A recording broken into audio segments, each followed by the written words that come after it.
I've been a full-time entrepreneur and creator for 1 year. So in this video, we're gonna talk about the year one metrics, everything that I did this entire year, how much money I made, how the videos do. We're gonna talk about wins, losses, and my thoughts on the year in general. And then lastly, some general learnings that I put together from year one, like the most important takeaways. I think if you're an entrepreneur, you'll like those. All right, now quick background to orient you to where we're at. Before I went full-time, I had been making content for 9 months. I started from scratch while I had a full-time job, and I just posted every single afternoon for those first 9 months. Now that was October 2022 to July 2023. At that time, it was much easier to grow on social media with short form video. So I went from 0 to about 312,000 followers in that first 9-month period. I had done a couple of brand deals. I did a big one from Adobe, and that was all I needed to give me the validation that I should quit my job and go full-time. All right, now let's get into the meat of the episode, the overall metrics. First, total posts. So I had about 150 videos posted in this year. I pressed post 1,911 times. That includes videos on multiple platforms. I'm counting those twice. That includes Instagram stories, tweets, LinkedIn posts. I literally pressed post 1,911 times, about 5 times per day throughout the year. Those 150 videos pulled in 171 million views for an average of 1.1 million views per video. I'm pretty proud of that, given that this is my first year doing this. With respect to audience growth, I increased my total followers by 233,000 followers, and now we're at a total of around 547,000. That's across all platforms. And then on the revenue side, so I've been transparent the whole way. This year, in year one, we made $105,780. That was top line revenue. We had some costs, mostly on the YouTube team and video editing. So our net profit for year one was $77,205. Now that revenue breaks out in the pie chart, 22% platform CPM, so that's things like AdSense or like TikTok creator program, 57% brand deals,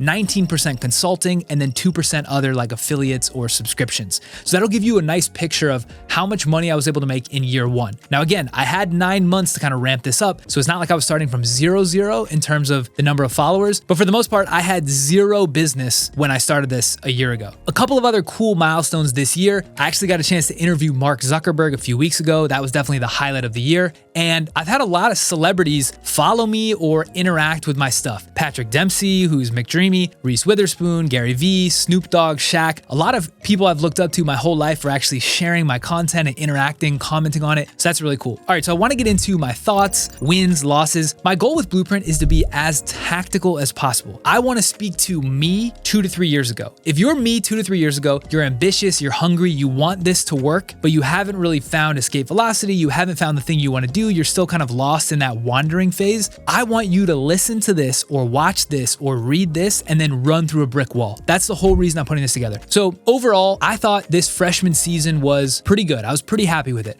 I never have worked harder in my life. I think I worked about 10 times harder than the past 5 years combined when I was on autopilot at my job. I've learned 10 times more than those past 5 years combined. But I'll be honest, the biggest benefit of this first year, it wasn't the money, it wasn't the growth, although I think that's gonna be a helpful foundation. It was the complete mental reconstruction. I think a lot of people fall into this entrepreneurial phase where they have these ambitions, they want to do dope things, but they're not actually taking the action. And that is poison for the brain. It teaches the brain that you're not actually going to do or follow through with the things that you say. When you go out on your own, it puts you in a fight or flight, and that fight or flight forces a mental rebuild. It's a mental reconstruction. For me, I am now a complete savage. I am bulletproof mentally because of this process, going through, thinking about what I'm going to do, executing day after day after day. I am now bulletproof. And because of that, that's going to be a really important bedrock moving forward. All right, let's go through some, we'll call them losses and struggles. These are like the top 5 things that I felt like I struggled with the most this first year. The first one is finding complementary partners. So what you'll find if you're like me, where you're good at marketing, you're good at product, but you're not good at operating a business, in order to really win and build large enterprises, you need complementary partners. For me, that's those operators. I need people who are great at systems, who love thinking about tinkering the operations, who don't necessarily want to be front facing, who don't want to deal with sales and distribution.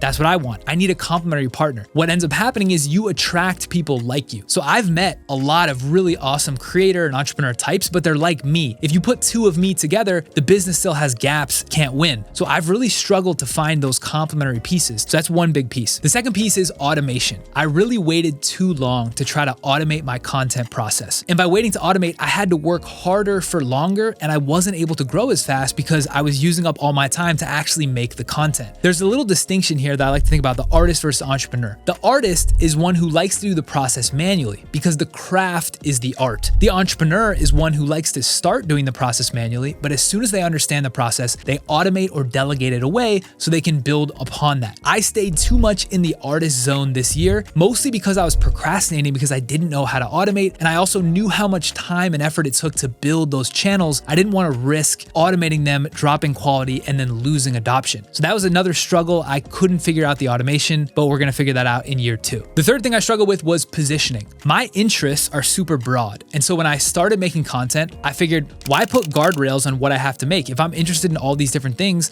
brands, tech, culture, why don't I just make content on all of them? The problem is, by doing that, you attract a very broad audience, which is okay from a numerical perspective, but you can't actually sell a niche product into a broad audience. Or if you do, you're gonna have really, really small penetration. And so that was something I struggled with. I should have gone more narrow from the beginning. I should have traded speed in exchange for direction, funneled that direction tighter into something that I could sell. That would have made it much easier to monetize, or at least give me insight into what to build. So that was my third struggle. The fourth thing is what I call a leaky bucket. So I didn't have an offer or a product to sell when I started making content, and that's completely fine. Most people don't. The reason they wanted to start making content is so they could build an audience and figure out what to build. But over time, I should have pressed the issue, slowed down my content growth, and figured out what to put at the bottom of the bucket. A leaky bucket is I had all this traffic coming in the top, nothing to capture it, so the water was just falling on the ground. It's not that it was wasted because I was building the audience and maybe those people be interested in my stuff moving forward, but I could have captured and converted so much more into dollars if I had an offer that made sense at the bottom. I procrastinated and I was lazy about figuring out what that offer should be, so I wasted a lot of that top of funnel traffic. All right, let's talk about some wins from year 1. So the first big one was a commitment to quality. I have this obsessive eye for quality. I can't always recreate that quality with my hands, but my vision for what is acceptable is extremely high. And because of that, I wasn't willing to put out stuff that was below a certain quality bar. Now I've realized I'm unique in that sense, that commitment to quality. And because of that, my stuff, my videos, they seem to cut through on the profile. I just don't see a lot of videos at the quality that I put it out at. So I think that was a benefit and a win from year 1. The second big one was intensity.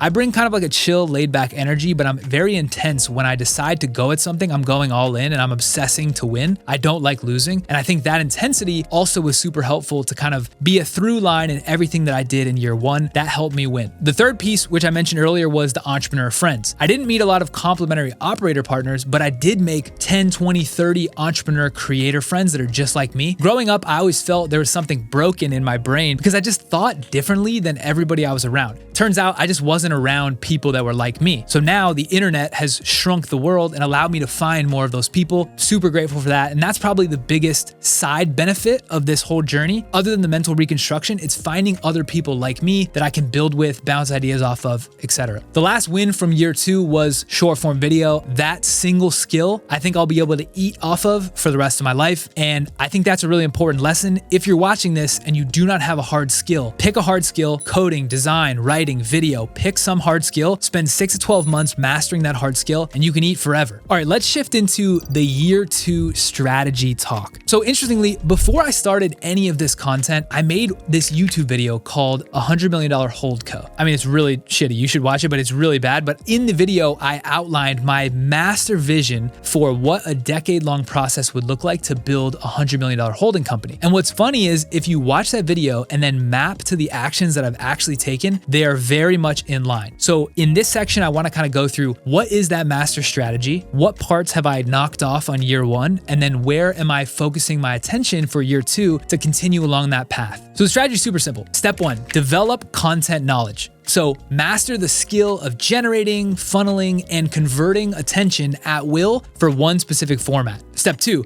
use that content knowledge to build a personal audience via that format. So we'll say short form videos, the first one I started with. Step 3, repeat steps 1 and 2 across multiple content formats. Step 4, automate the content creation process for each format without sacrificing audience trust. And step 5, deploy that content knowledge and/or automated process against a business opportunity. So in essence, figure out how to generate attention, use that attention to build one channel, figure out how to generate attention and build the other channels, figure out how to automate the process of making the content, and then use that knowledge or automated process against a business opportunity. Now there's 4 different business opportunity buckets that I could go after. The first one is growing my own personal brand. So this would be, if I'm making tech content, it's becoming an MKBHD type figure where I am the center of the personal brand and everything I make is around that brand. Option 2 is growing my own products company. So this would be like, I own a supplement company and I'm using both my own channels and my knowledge to build the supplement company's channels to grow that company. Step 3 is build a services company. So this is create an agency where I can advise other brands on how they should build content. Or option 4, apply my knowledge silently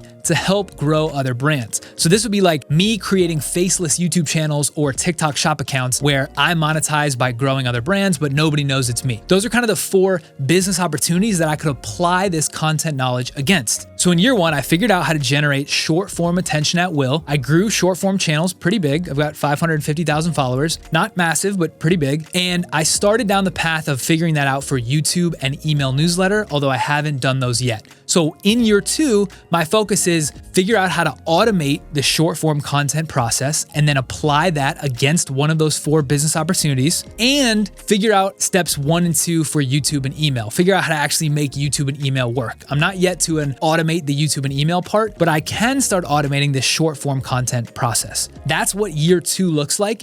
Once I apply that against a business opportunity, if I pick the right one, that's where cash flow will really start coming. All right, in this last section, I just want to go through a few lessons, like general business takeaways, entrepreneurial lessons that I picked up over the first year. I really like coming up with these little, I call them Kallawisms, these little aphorisms around business. So hopefully these will be helpful. The first one, some games are rigged against you. Don't play rigged games. Corporate jobs are rigged against you. Your salary, your comp, your incentive is capped in a band. So if you're exceptional, your comp cannot be exceptional. It will only go to the top of that band. That is a rigged game. What happens is if you're an exceptional player, you then revert to the mean because you realize that extra effort is not going to get you an extra incentive. If you're special, you don't want to play rigged games. You want to find games that are not rigged. When you play a not rigged game, your extra effort maps to extra reward. Find non-rigged games, make sure you're playing those. Number 2 is around delusional self-belief. I'm actually going to read this one word for word because I like the way it was written. When you have vacuum-sealed conviction, it's impossible for long-term doubt to sneak in.